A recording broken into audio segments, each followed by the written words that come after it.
त्रैलोक्यललाभभूषाय शूद्रभद्रवसमनाय हरते नमः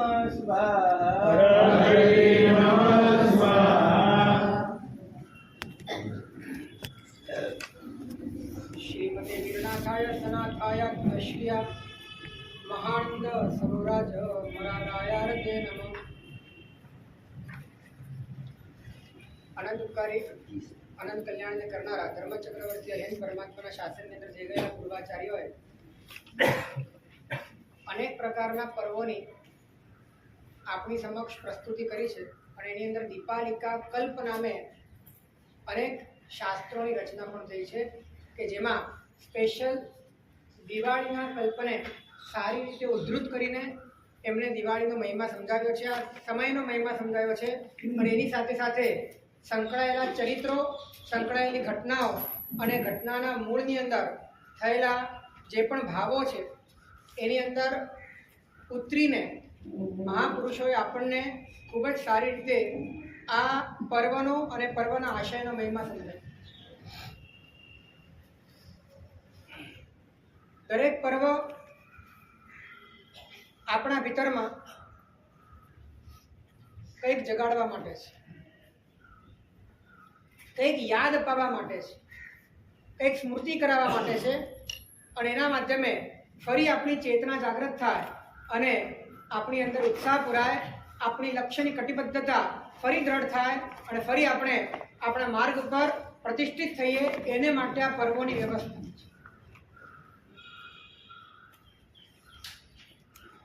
દીપાલિકા કલ્પને વધારે લાઇટમાં લાવનાર, એનો વધારે મહિમા કરનાર એ કાળખંડ છે આર્ય સુવસ્તિસુરી અને આર્ય મહાવીર. ભગવાન મહાવીરને નિર્વાણ પામ્યાને 200 થી અધિક વર્ષ વીતી ગયા હતા અને સ્થુલીભદ્રજીના પાટે આર્ય સુવસ્તિ અને આર્ય મહાગીરી પધાર્યા છે.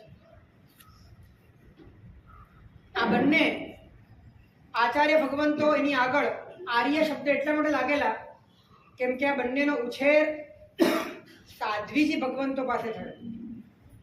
નાની ઉંમરથી એમનું ઘડતર સાધ્વીજી ભગવંતોએ કર્યું અને પછી સ્થુલીભદ્રજી પાસે એમની દીક્ષા થઈ અને ભણી ગણીને બહુ જ મોટા સમર્થ 10 પૂર્વધર આચાર્ય બન્યા. પણ કૃતજ્ઞતાની અભિવ્યક્તિ માટે નામની આગળ આર્ય શબ્દ લગાડ્યો કેમ કે એ વખતે સાધ્વીજી ભગવંતોને આર્યા કહેવાતું હતું. એટલે એ આર્યાની ઓળખ માટે આર્ય સુવસ્તિ અને આર્ય મહાગીરી આવા 2 શબ્દો લગાડ્યા. 11 અંગ સહિત 10 પૂર્વના જ્ઞાતા એ વખતના ઉત્કૃષ્ટ શ્રુત પૂર્વધર હતા. સાધ્વીજી ભગવંતો બેઠા બેઠા ગ્રાઉન્ડ લેવલનું કેટલું બધું મોટું કામ કરતા. વજ્ર સ્વામીજી પણ સાધ્વીજી ભગવંતના ઉપાશ્રયમાં તૈયાર છે. આર્ય સુવસ્તિ આર્ય મહાગીરી પણ સાધ્વીજીના ઉપાશ્રયમાં તૈયાર છે. યાકીની મહત્તરા સુનુ હરિભદ્ર સુરીશ્વરજી મહારાજ એમના ભીતરમાં પણ બોધિ બીજ વાવનાર સાધ્વીજી ભગવંત. અને અત્યારે સકળ સંઘમાં સૌથી વધારે ઉપેક્ષિત પાસું હોય તો એ સાધ્વીજી.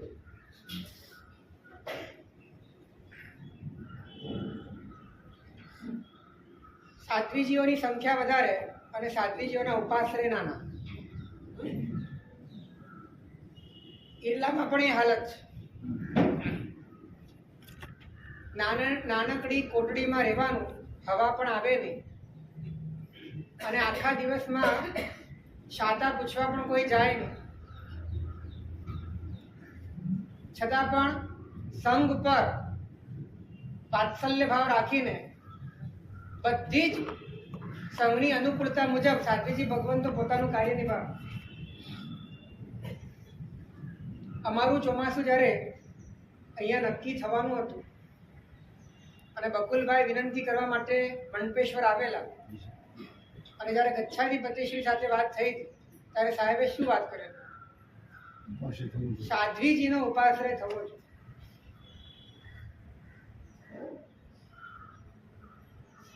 ઘણી વખત આ ઉપેક્ષા આશાતનામાં પરિણમે છે અને આ આશાતના આપણા ભીતરમાં બોધિ બીજને ભ્રષ્ટ કરવાનું પણ કામ.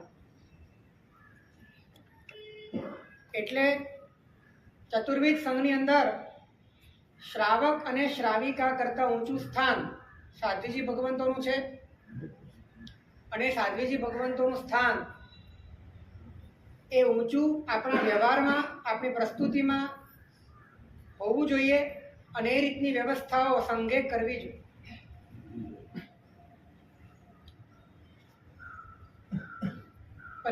પૂજ્ય ભદ્રંકર સુરેશ્વરજી મહારાજ એમ કહેતા કે 7 ક્ષેત્રમાં સૌથી મહત્વપૂર્ણ ક્ષેત્ર હોય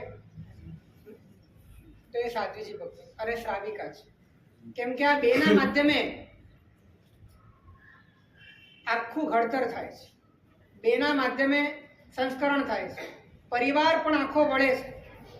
છેક દીક્ષા સુધી આખો પરિવાર નીકળતો હોય એની અંદર પણ મહત્વની ભૂમિકા સાધ્વીજી ભગવંતો અને શ્રાવિકાઓની હોય છે. માટે ઉપેક્ષા કરવા યોગ્ય નથી. આર્ય સુહસ્તી અને આર્ય મહાગીરી આ બંને ધુરંધર આચાર્ય ભગવંતો એ સાધ્વીજી ભગવંતો દ્વારા મળેલી ભેટ છે. અને આ આચાર્ય ભગવંતોના કાળમાં આ બંને વચ્ચે ખૂબ જ પ્રેમ હતો. પણ એક વખત એવું હતું થયું કે વિહાર કરતા કરતા કૌશાંબી નગરીમાં પધાર્યા અને એ વખતે ત્યાં ભયંકર કોટનો દુષ્કાળ ચાલી રહ્યો અને દુષ્કાળના કારણે બંને ગુરુ ભગવંતો ગોચરી પાણીની વ્યવસ્થા માટે, કેમ કે દુષ્કાળ હોય એટલે ગોચરી પાણી પણ દુર્લભ અને એક સાથે આટલા બધા સાધુ ભગવંત એક જગ્યા હોય તો ગોચરી પાણીનો લોડ બધો એક જ જગ્યા પર આવી જાય. એટલે કૌશાંબીના અલગ અલગ છેડા પર બંને આચાર્ય ભગવંતો ડિવાઈડ થઈ ગયા અને એ વખતે આર્ય સુહસ્તી સુરીના સાધુ ભગવંતો ગોચરીને માટે નીકળ્યા. આ એટલો ભયંકર દુષ્કાળ છે કે મોટા ભાગના ધનિક વર્ગને છોડીને સામાન્ય મધ્યમ વર્ગના લોકો પણ ભિખારી થઈ ગયા. એમની પાસે હવે ખાવાનું કાંઈ નથી અને દિન પ્રતિદિન શરીર સુકાઈ રહ્યા છે અને જાણે કે આખી ગલીઓ અને રાજમાર્ગો એમાં હાડ પિંજરો ચાલતા હોય એવું લાગે. 12 વર્ષના દુકાળો પડેલા છે અને એ દુકાળ દરમિયાન આ બે સાધુ ભગવંતો ગોચરી માટે નીકળ્યા છે. બહુ દુર્લભ, ગોચરી પણ બહુ દુર્લભ હતી કેમ કે ખાવા માટે અનાજ ન હોય, ધનવાન શ્રેષ્ઠીઓને ત્યાં જવું પડે અને એમાં ધન શ્રેષ્ઠીને ત્યાં ગયા છે.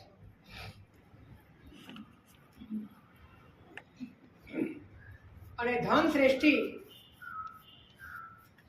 આવી અગવડમાં પણ સાધુને જોઈને રાજી થાય છે અને વિચારે છે કે આવી પરિસ્થિતિમાં સાધુઓનું શું થતું હશે.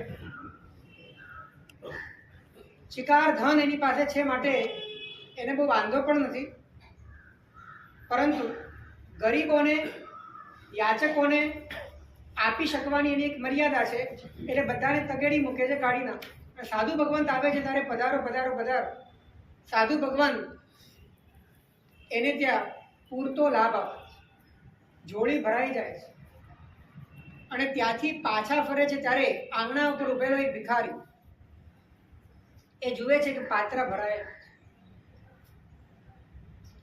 ભૂખ્યો માણસ શું ન કરે.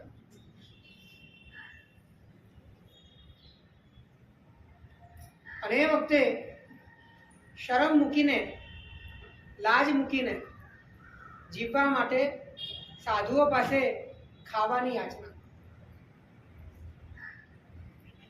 એ પણ કોઈક સારા ઘરનો જ માણસ હશે, મધ્યમ વર્ગનો હશે, ધોવાઈ ગયો, ખતમ થઈ ગયો, ખાવાના પણ સાસા હતા, ભિખારી જેમ રખડે છે. અને એ વખતે સાધુ ભગવાન તો કહે છે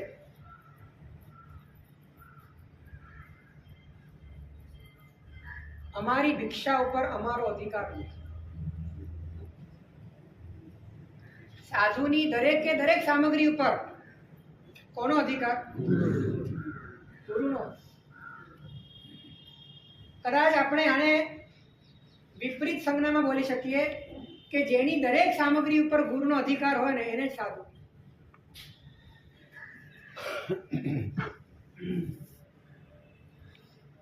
ગુરુથી કાંઈ જુદું ના.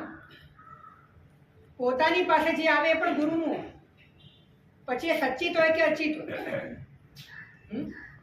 સચિત હોય કે અચિત હોય, શિષ્ય પણ આવ્યો તો એ ગુરુ,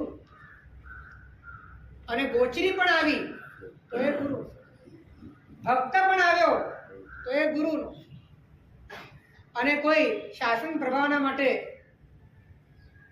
કોઈ વ્યક્તિ સમર્પણ કરે છે તો એ પણ ગુરુનું. કશું જ પોતાનું નહીં. જ્યાં સુધી ગુરુ એમ ન કહે કે હવે જે મળે એ તું તારા અવગ્રહમાં રાખ, ત્યાં સુધી જે પણ મળે એ બધું જ ગુરુ. આ શાસ્ત્રીય મર્યાદા છે.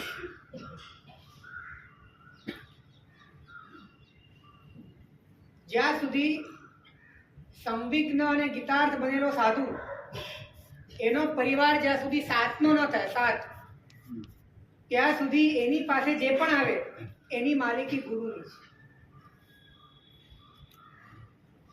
આવી ઉત્તમ મર્યાદા છે.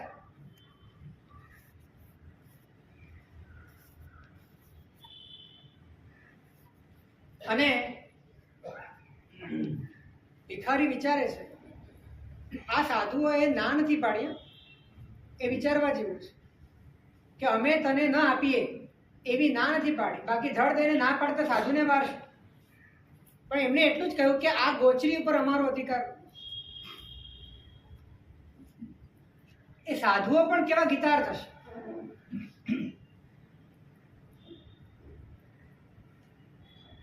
આચાર કોની સામે વ્યક્ત કરવા અને વ્યક્ત ન કરવા એનું પણ ભાન જેને હોય ને એને ગીતાર્થ. ગૃહસ્થને આપવાનો આચાર જ નથી તો ત્યાં જ ધડ દઈને ના પાડી શકાય એવું હતું.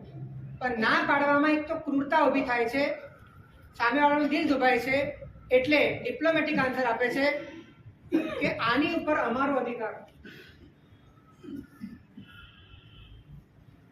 એના મનમાં આવા કટોકટીના સમયમાં પાડેલી ના પરમાત્માના શાસન પ્રત્યે અને સાધુ ધર્મ પ્રત્યે ક્યાંક ને ક્યાંક એના બોધિ બીજને બાળનારું બને એ થઈ ન શકે. સાધુઓ વિચાર.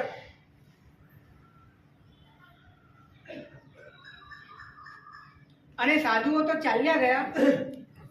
ભિખારી વિચારે છે કે શેઠિયાઓ મને આપવાના નથી, બીજા કોઈની પાસે માંગી શકાય એવું નથી, ધન ધાન્ય ક્યાંય ઉગતું નથી, અને કોઈ જગ્યાએ દાનશાળા ચાલતી નથી. હવે જીવવા માટે પણ મારે જેની પાસે હોય અને જે આપી શકે તેમ હોય એની પાસે જ જવું.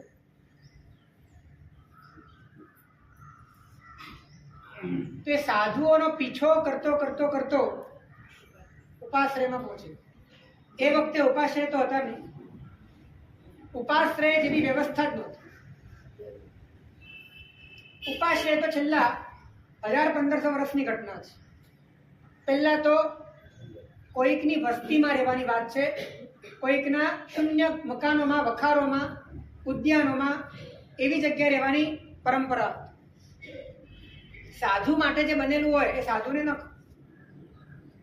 જેમ સાધુ માટે બનેલી ગોચરી સાધુને ન ખપે ને એ રીતે સાધુ માટે બનેલો ઉપાશ્રય સાધુને ના.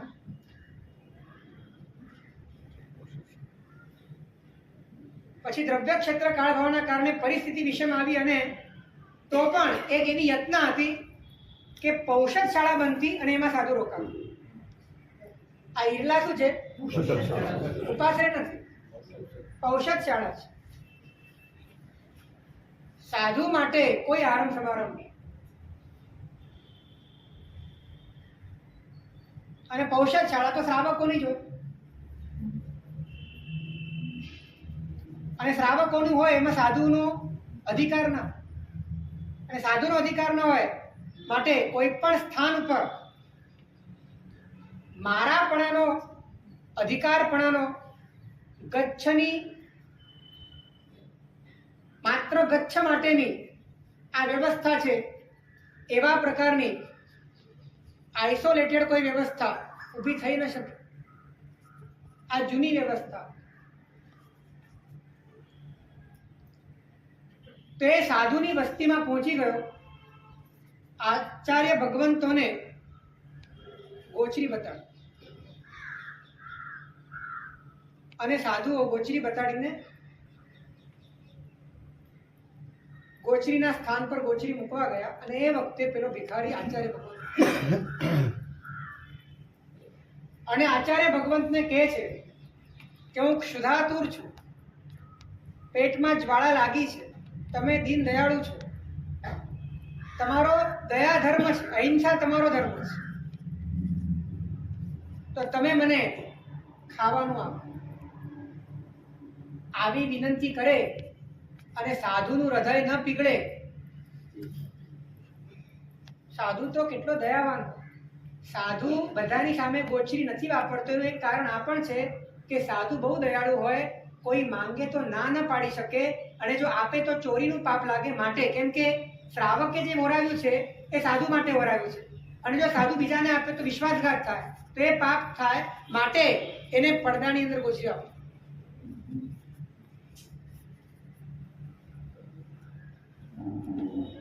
હવે આ ભિખારી માંગવા માટે આવ્યો છે.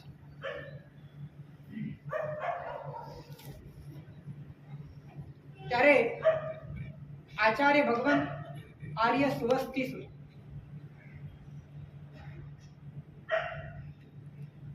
ગીતાર્થ કોને કહેવું? કોઈ પણ ઘટના લાભાલાભને જોઈને વળાંક લઈ શકે. જરૂરી નથી કે પરંપરાગત સિદ્ધાંતો મુજબ જ એ ઘટના ઘટી શકે. એમાં કંઈક નવો વળાંક આવી શકે. અને એ પણ ગીતાર્થ ગુરુની દ્રષ્ટિમાં એવી દીર્ઘદર્શિતા હોય છે, એવી પરખવાની કળા હોય છે, જન્મ જન્માંતરને જોવાની શક્તિ હોય છે. અને એ ભિખારીનું કપાળ જોયું. અને આચાર્ય ભગવાન 10 પૂર્વના જ્ઞાતા હતા. શ્રુત જ્ઞાનથી ઉપયોગ મૂક્યો, અને ઉપયોગ મૂકીને એમણે જોયું કે શાસન માટે લાભ કરે. એ વખતના આચાર્યોને હૃદયમાં શાસન કેવું વસ્યું હશે કે કોઈ જીવ મરીને ક્યાંક જવાનો હોય અને એનાથી પણ જો શાસનનો લાભ થવાનો હોય તો એને માટે એમની આંતરિક સૂઝબૂઝ કામે લાગી જતી.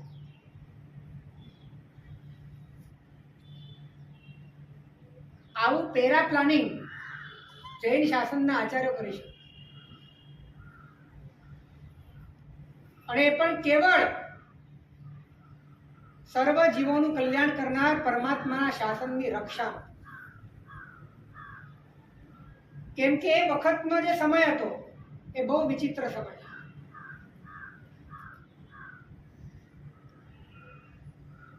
એ વખતે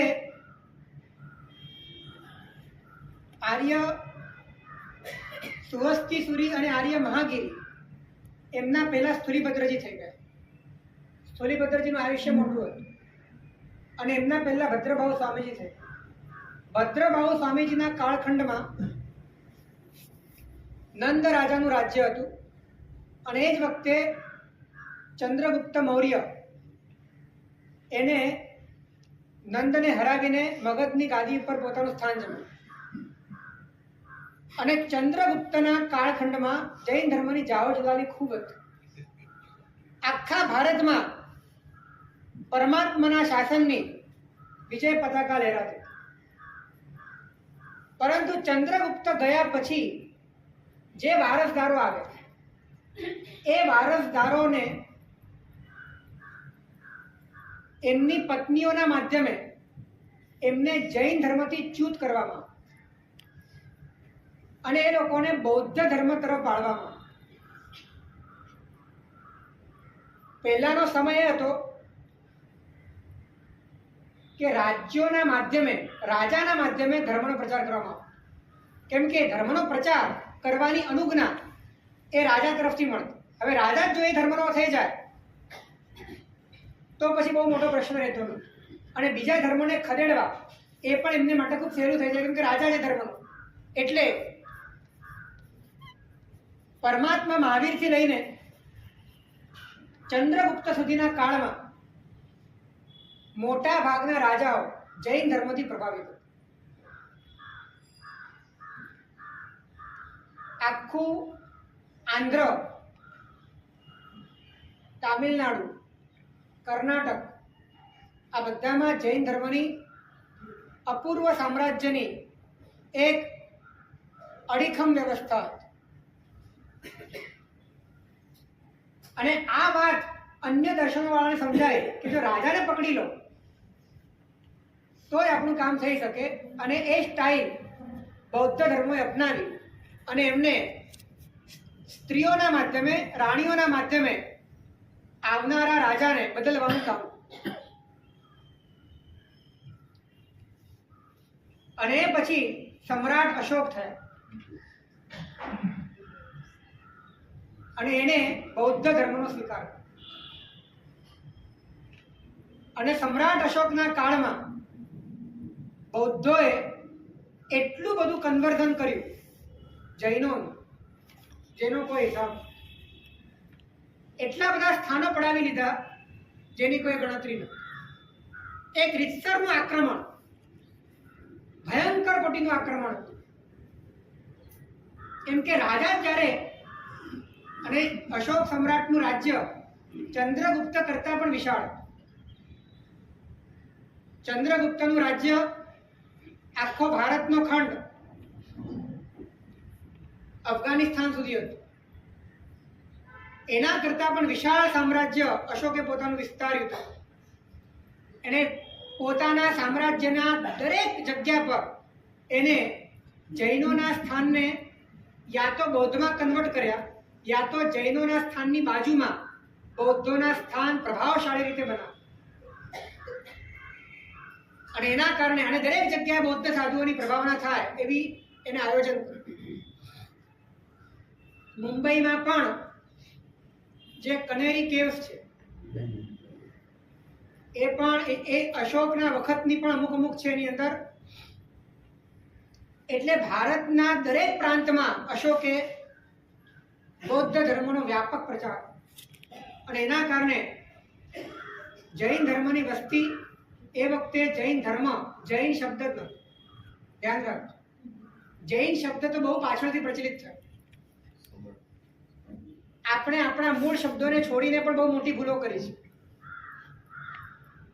જૈન શબ્દ એનો સૌથી પહેલો ઉલ્લેખ જૈન ધર્મ તરીકે વિશેષાવશ્યક ભાષ્યમાં મળે છે. જીણ શાસન, જીણ માર્ગ આવા ઉલ્લેખ આગમમાં ક્યાંક મળે છે. પરંતુ ધર્મ તરીકે જે શબ્દ વપરાતો હતો એ શબ્દ નિર્ગ્રંથ ધર્મ હતો. નિગ્રંથમ કાવયણમ, નિર્ગ્રંથ શબ્દથી આ ધર્મ ઓળખાતો.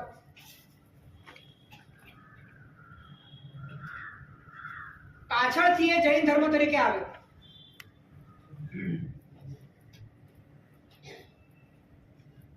તો જ્યારે અશોકે સમગ્ર ભારતની અંદર રહેલા અન્ય ધર્મોને લગભગ જીર્ણ શીર્ણ કરી દીધા અને બૌદ્ધોનું એક છત્રી સામ્રાજ્ય ઊભું કરી દીધું. એમાં 40 કરોડની વસ્તી ધરાવનાર નિર્ગ્રંથ પ્રવચનના માર્ગે જે અનુયાયીઓ હતા, 40 કરોડની તાદાદ હતી, એ લગભગ કન્વર્ટ થવા માંડી. અને એ વખતે આ આર્ય સુવસ્તી શ્રી મહારાજ ચિંતામાં હતા કે હવે આ પરમાત્માના શાસનની બાહ્ય રીતે પણ સુરક્ષા કેવી રીતે.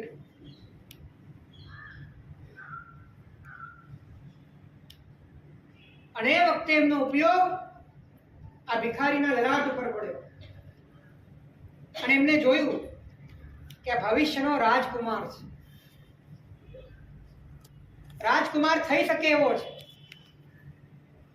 અને એ પણ એના ઘરે જેણે સમગ્ર આ ભારત ખંડમાં બૌદ્ધોનું સામ્રાજ્ય ફેલાવ્યું છે.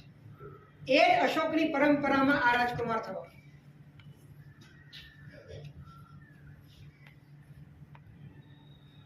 અને એને દીક્ષા આચાર્યો છે જીન ધર્મના દક્ષ વ્યાપારી. દક્ષ વ્યાપાર દરેક ડગલું ભસ્માગ્રહની તીવ્ર અસર હતી. શાસન ઉપર ચારે બાજુ આક્રમણ હતું.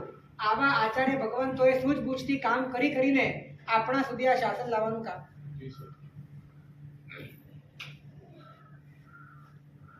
અને એ વખતે દીક્ષા થઈ.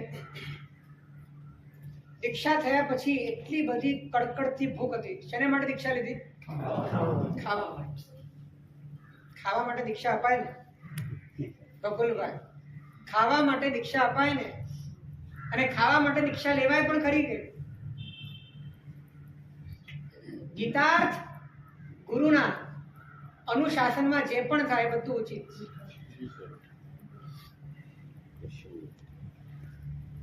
અને એ વખતે ભિખારી ભિક્ષુક બની ગયા છે. થોડીક ક્ષણો પહેલા ભિખારી હતા, હવે ભિક્ષુક બની ગયા.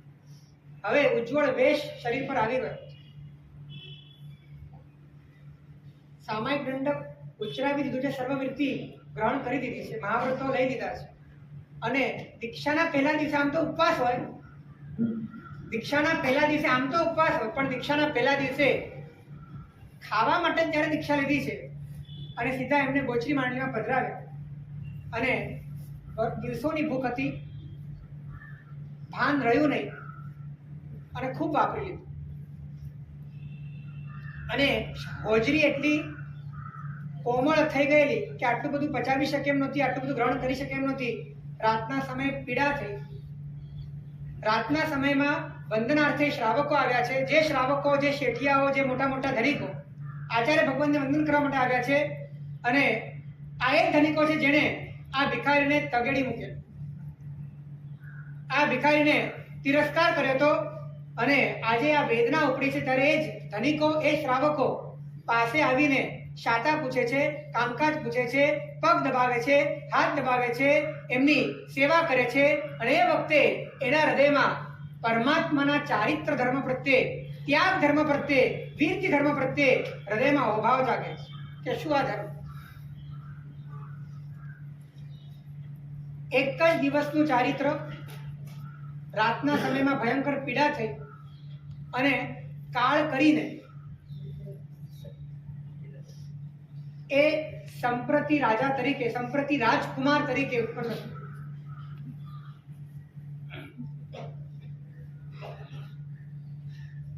હવે એ આર્ય સુવસ્તી સુરી મહારાજ વિહાર કરતા કરતા એક વખત ઉજ્જૈની નગરીની બાજુમાં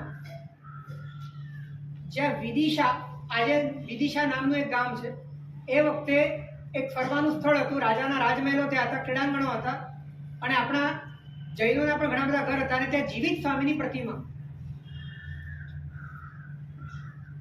જે ઉદયન રાજાની પાસેથી ચંડ પ્રદ્યોત રાજાએ ચોરાવી, એ જીવિત સ્વામીની પ્રતિમા ત્યાં.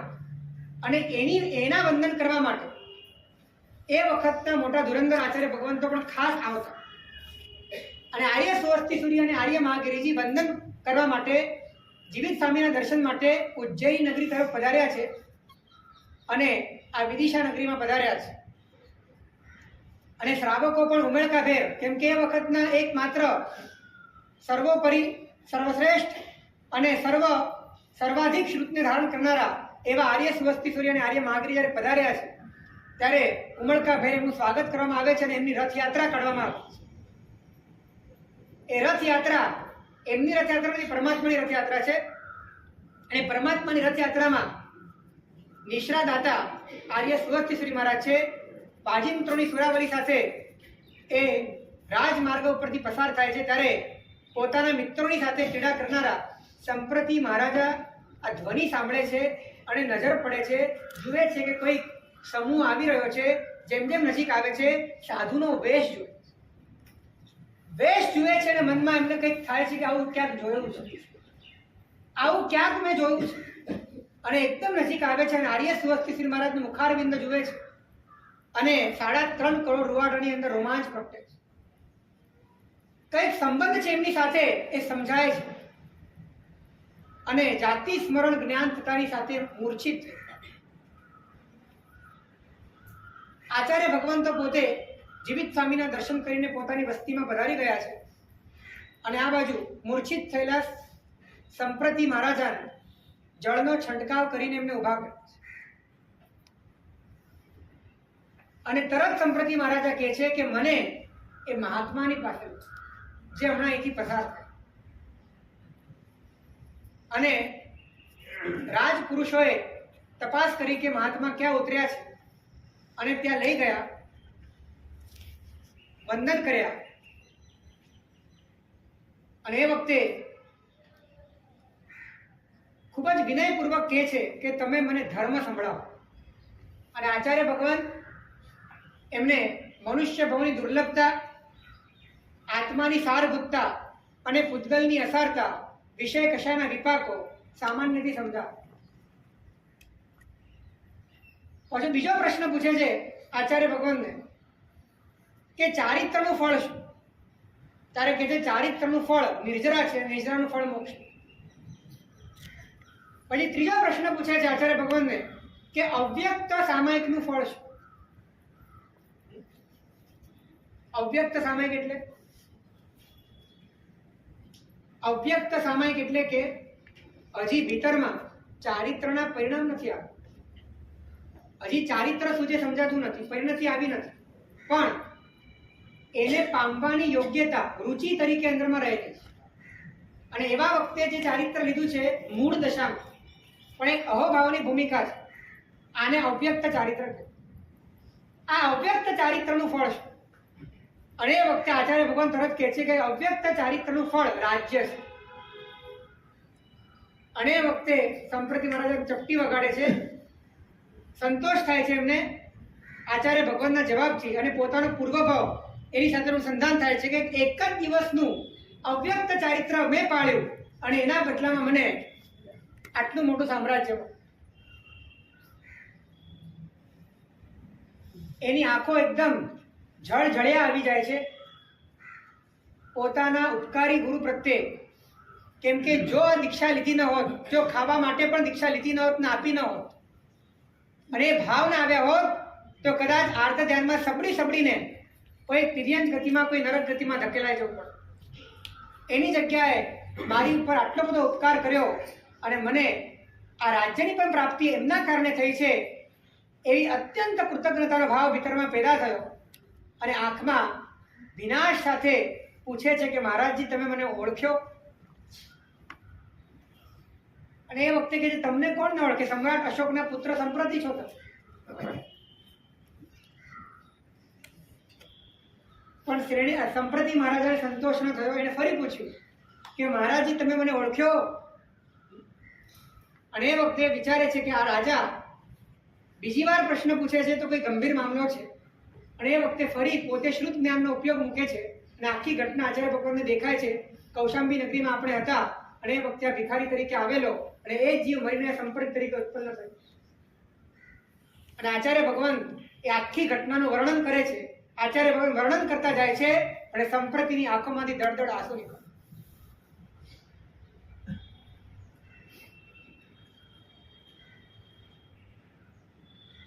એક દિવસનું ચારિત્ર આપીને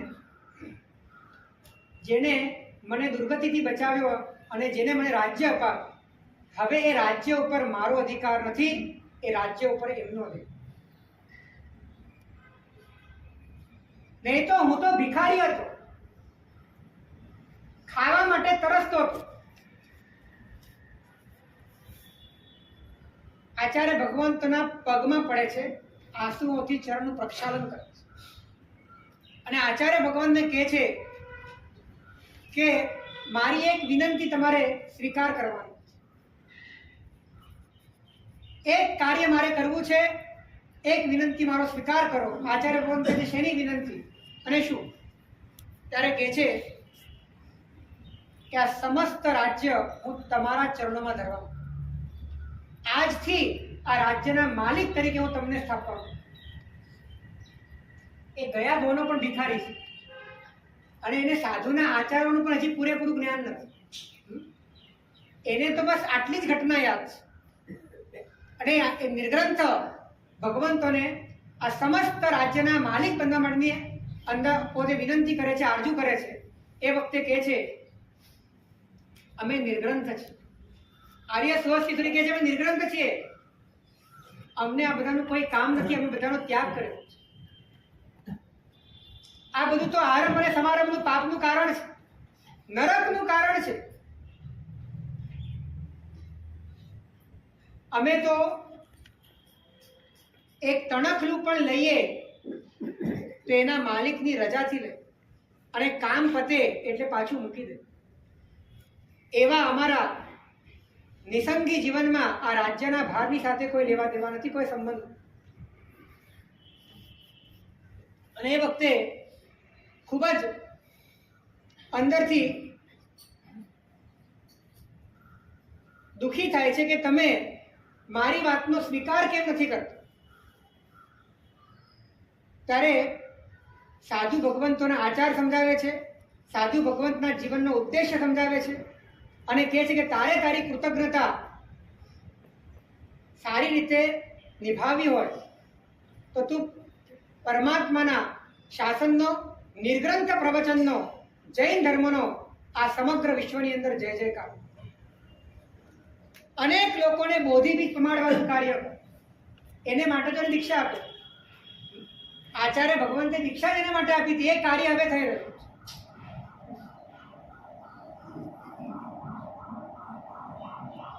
અને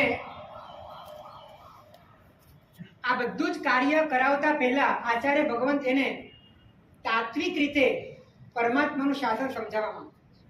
કેમ કે જે વ્યક્તિ તત્વને જાણતો નથી અને શાસન પ્રભાવના કરવા નીકળી પડે એ શાસનને ઘોર નુકસાન કરે. એટલે આચાર્ય ભગવંત એને સમગ્ર નવ તત્વની વ્યવસ્થા, જીવના કર્મબંધના ગણિતો આ બધું જ સારી રીતે સમજાવે અને આ બધામાંથી છૂટવાનો, કર્મના પિંજરામાંથી બહાર નીકળવાનો માર્ગ સમજાવે છે. અને માર્ગ બતાડનારા આ પરમાત્મા અરિહંત દેવ છે અને આ શાસન એ સર્વ જીવન માટે કલ્યાણકર છે. એ વાત એને પોતાના અનુભવથી સમજાય છે અને ત્યારબાદ શાસન પ્રભાવનાની વાત કરે છે. જેના હૃદયમાં શાસનના વસ્યું હોય એ શાસન પ્રભાવના કરવા જાય તો શાસન પ્રભાવનાના નામે પોતાની જ પ્રભાવના કરે. આ નિયમ છે. એટલે પરમાત્માનું જ્ઞાન આપણા હૃદયમાં જ્યાં સુધી સારી રીતે અંદરમાં પ્રતિષ્ઠિત ન થાય, એ જ્ઞાનના માધ્યમે પરમાત્મા ન ઓળખાય, એ પરમાત્મા ઓળખાવાના માધ્યમે આપણા ભીતરમાં રહેલું તત્વ આપણને ન ઓળખાય અને એના માધ્યમે પરમાત્માના શાસનનો ઉપકાર આપણા ભીતરમાં ન સ્પર્શાય અને એનાથી આપણે કૃતજ્ઞ ન બનીએ ત્યાં સુધી ખરેખર નિસ્વાર્થ ભાવથી શાસન માટેની કરી છૂટવાની ભાવના જાગતી પણ.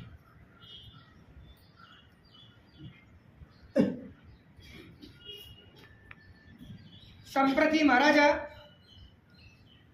એમને કહે છે સમ્યક્ત્વમ નિર્મલમ ધાર્યમ પૂજનીયા જિનેશ્વરા સેવ્યા સુસાધવ કાર્યો ધર્મો દાનાધિકસ. કે તારે તારા લેવલમાં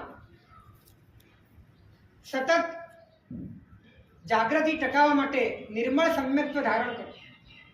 એટલે કે અરિયંતો હરિયંતો મહદેવો જાવત જીવમ સુ સાવણો ગુરુણો જીન પન્નત્તમ તત્તમ યે સંમત્તમ મય ગયમ પૂજનીયા જિનેશ્વરા પરમાત્માની રોજ પૂજા કરવી, સેવ્યા સુસાધવ જે સુસાધુઓ છે એની સેવા કરવી અને દાનાદિક ધર્મને સદા આચરવો.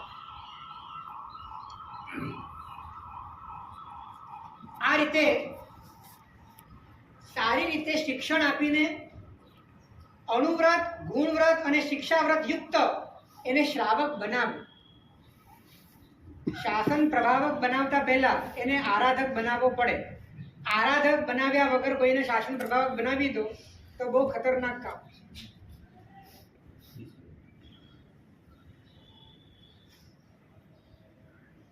અને જ્યારે સંપૂર્ણ રીતે પરમાત્માના શાસનનો આશય સમજે છે, અંદરથી પાપ ભીરું બને છે અને પોતાના આંતરિક ઉપદ્રવોને નિવારનાર એવા પરમાત્માના વચનોનું આલંબન લઈને પોતાના જીવનમાં સતત ને સતત શુદ્ધિના માર્ગે આગળ વધનારો એવા સંપ્રતિ મહારાજા સતત ને સતત પ્રભુના શાસનથી ઉપકૃત થઈ રહ્યો છે.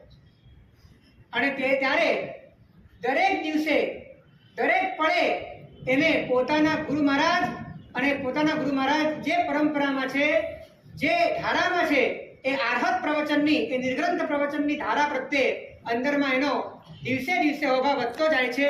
અને પછી આર્ય સુવસ્તી સુરી મહારાજ એને ઉપદેશ આપે છે કે શું ઘટના ઘટી છે, તારા પિતાજીએ, તારા દાદાએ આ નિર્ગ્રંથ પ્રવચનની શું હાલત કરી છે અને હવે તારી જવાબદારી છે કે તારે એની રક્ષા કરવી. અને માટે જ આવશ્યક નિયુક્તિમાં સંપ્રતિ મહારાજાને શાસન પ્રભાવક નથી કીધા, શાસન રક્ષક કીધા. રક્ષક શબ્દ ક્યારે વાપર્યો હોય? રક્ષક શબ્દ ક્યારે વાપર્યો? જ્યારે આફત હોય, ત્યારે આપત્તિ હોય, ત્યારે સંકટ હોય. અને એ વખતનું બહુ મોટું સંકટ હતું કે લગભગ ચારે બાજુ બૌદ્ધોનું સામ્રાજ્ય, પ્રાચ્યાશ્રય બૌદ્ધોને મળેલો અને એના કારણે મોટા ભાગની સામાન્ય ભદ્રિક પ્રજા એ કન્ફ્યુઝ થઈને કન્વર્ટ પણ થઈ ગઈ હતી અને કાં તો ચ્યુત થઈ. એટલે ફરીથી પરમાત્માના શાસનને ઉન્નત કરવાને માટે સંપ્રતિ મહારાજા જ્યારે પોતે જ આંતરિક શ્રાવક બન્યો છે, નિર્ગ્રંથ પ્રવચનનો એક પરમારથ બન્યો છે, ત્યારે આચાર્ય ભગવાન તેને ઉપદેશ આપે છે કે આ કાર્ય કરવા છે. હવે એ કાર્ય કરવું કેવી રીતે?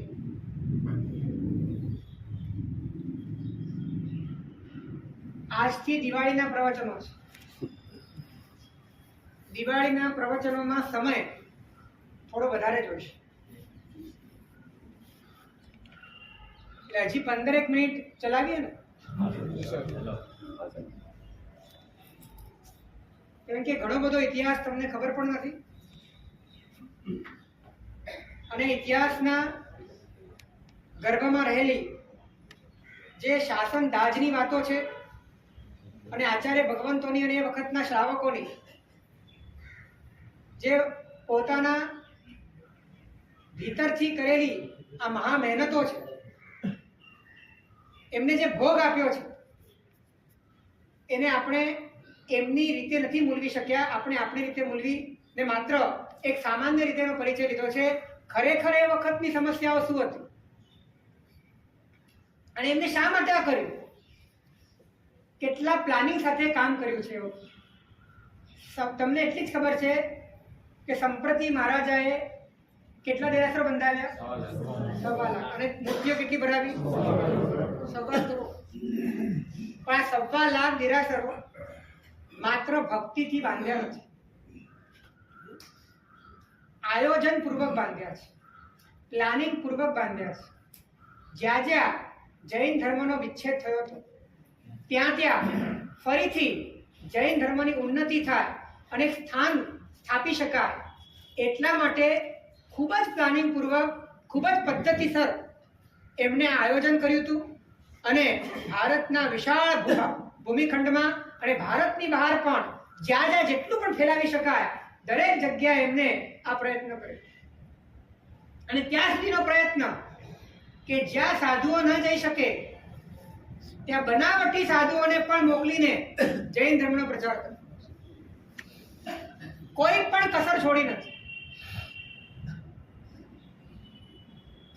અને માટે છેક ગ્રીક સુધી આજે પણ સંપ્રતિના અવશેષ મળે છે. અફઘાનિસ્તાનની ગુફાઓમાં પણ સંપ્રતિના અવશેષ મળે છે. પાકિસ્તાનમાં પણ સંપ્રતિના અવશેષ મળે છે. આજે ચાઇના વોલ છે ને, એ ચાઇના વોલ કોણે બાંધ્યો?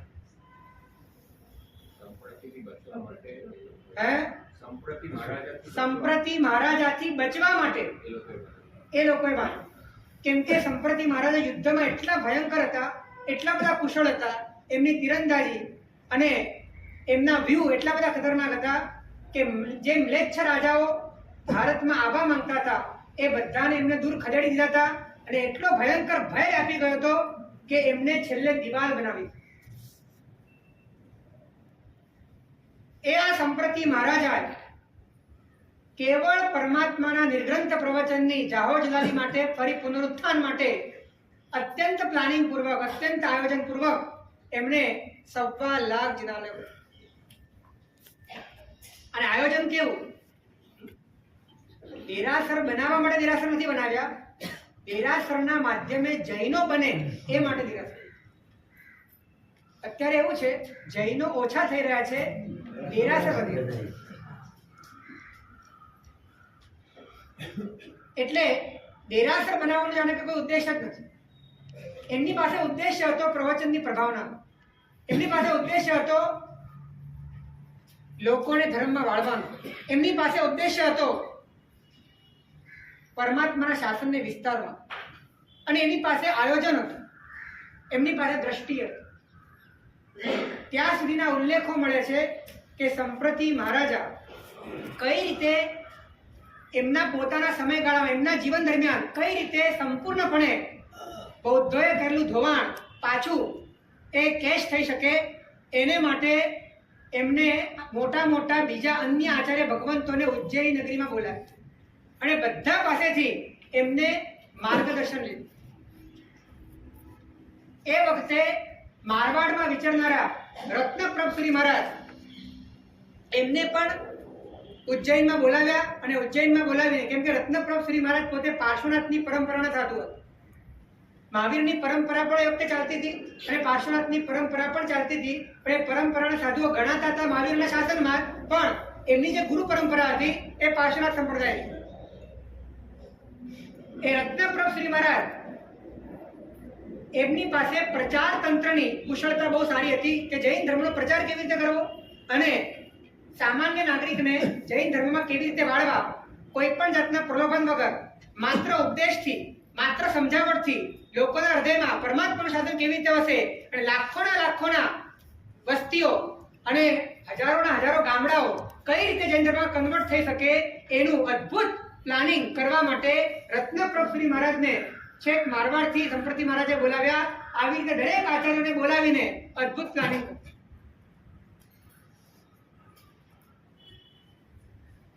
આવો તો તમને વિચાર પણ નથી આવતો. તમે તમારા ઘરની એક કામવાળી બાઈને પણ જૈન ધર્મનું બોધિબીજ નથી આપી શકતા. અને સંપ્રતિ મહારાજાએ 1.25 લાખ જિનાલયો અને 1.25 કરોડ જીન બિંબોના માધ્યમે, એ માધ્યમ છે, એ માધ્યમે એમને જે કામ કરવું હતું એ કામ પર એમનું ફોકસ અને એ કામ એમણે કરી જાણ. તમને ખ્યાલ નહીં હોય, લોણાવાલા છે, લોણાવાલા પાસે કામશેટ છે. એ કામશેટની બાજુમાં પણ એક પર્વત છે અને પર્વતમાં સંપ્રતિ મહારાજા વખતની ગુફા છે.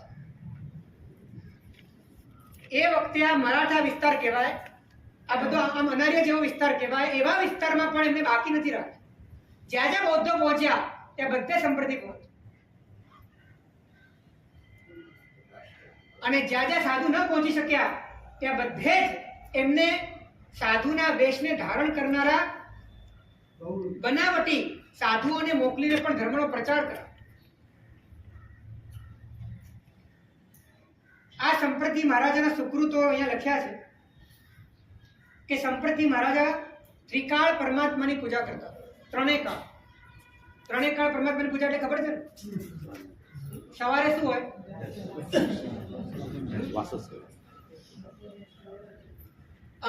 અગ્ર પૂજા પણ છે ને, એક પૂજા છે. અંગ પૂજા એ પ્રાય કિરણે મધ્યાહ્ને થતી, અને સાંજના ટાઈમે જે આરતી કરવી એ પણ પૂજા છે. આમ ત્રિકાળ પૂજા સંપ્રતિ મહારાજ પરમાત્માને કરતા હતા. 1.25 લાખ નૂતન ચિનાલયો બનાવીને ભરત ક્ષેત્રના ત્રણેય ખંડને ચિન્હ મંદિરોથી મળી દીધા.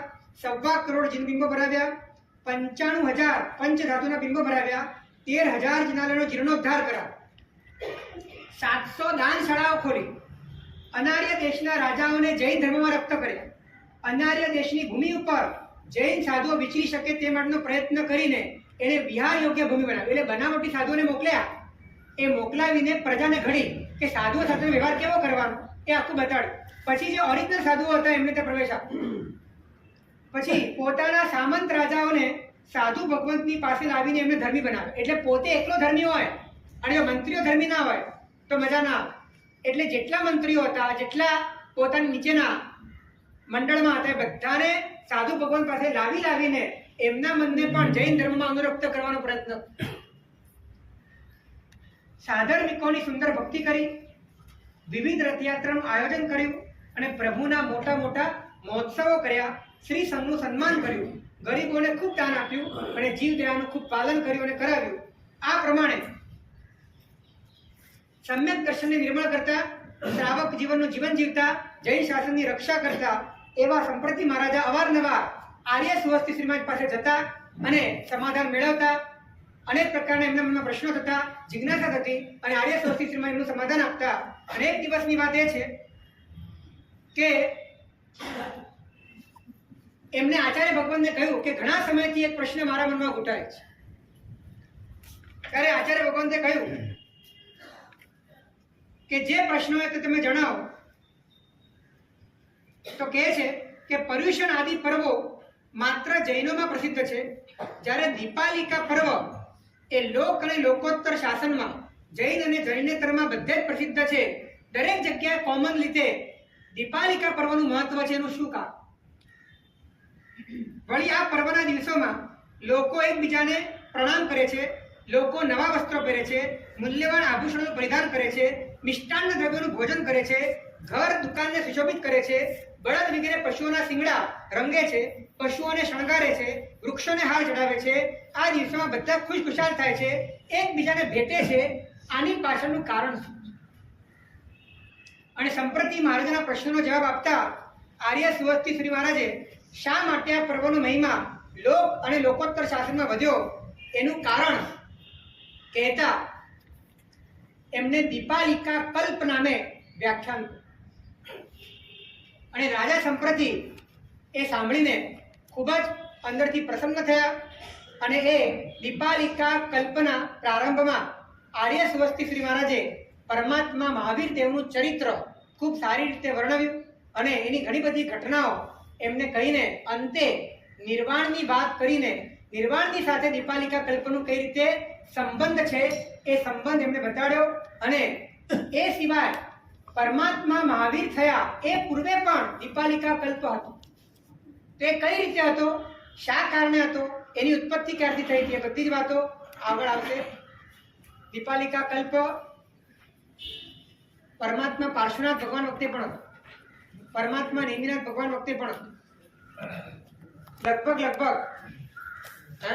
મુનિ સુબ્રત સ્વામી ભગવાનના સમયથી આ દિવાળીનો પર્વ ચાલે છે અને એની પાછળ પણ બહુ રોમાંચકારી કથા છે. અને એ કથાના મૂળમાં પણ પરમાત્માના શાસનની સુરક્ષાનો ભાવ છે. વિષ્ણુ કુમાર મુનિની એક સુંદર કથા એ આગળ આવશે. આ બધાથી એટલું આપણે સમજવાનું છે કે પરમાત્માના શાસનનો મહિમા જેને લોકોત્તર રીતે સમજાયો એ જ વ્યક્તિ લૌકિક રીતે પ્રભુના શાસનની સુરક્ષા કરવા માટે અંતરથી કટિબદ્ધ બની શકે. એની કૃતજ્ઞતાનો ભાવ એને સતત એને માટે કાંઈ પણ ન્યોછાવર કરવા માટે ઉત્સાહિત કરી શકે. આપણા હૃદયમાં પ્રભુનું શાસન માત્ર વ્યવસ્થાની દ્રષ્ટિએ વસ્યું છે, અવસ્થાની દ્રષ્ટિએ નથી વસ્યું. પરમાત્માના શાસનનો ઉપકાર આપણા ભીતરમાં વ્યક્તિગત રીતે આંતરિક રીતે આપણે કદાચ નથી અનુભવ્યો અને માટે જે સમર્પણ ભાવ સંપત્તિ મહારાજના મનમાં આવ્યો એવો સમર્પણ ભાવ હજી કદાચ આપણા મનમાં નથી આવી રહ્યો.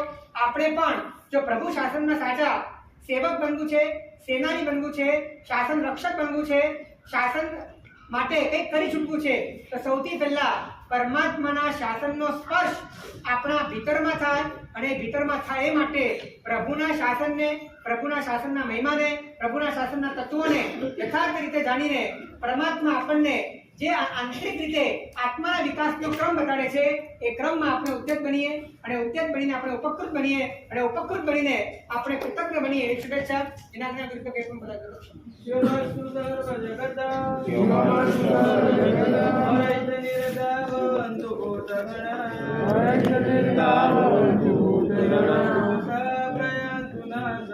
दोषाप्रयन्तु नाशं सर्वत्र पृथ्वी भवतु लोकः सर्वत्र पृथ्वी भवतु.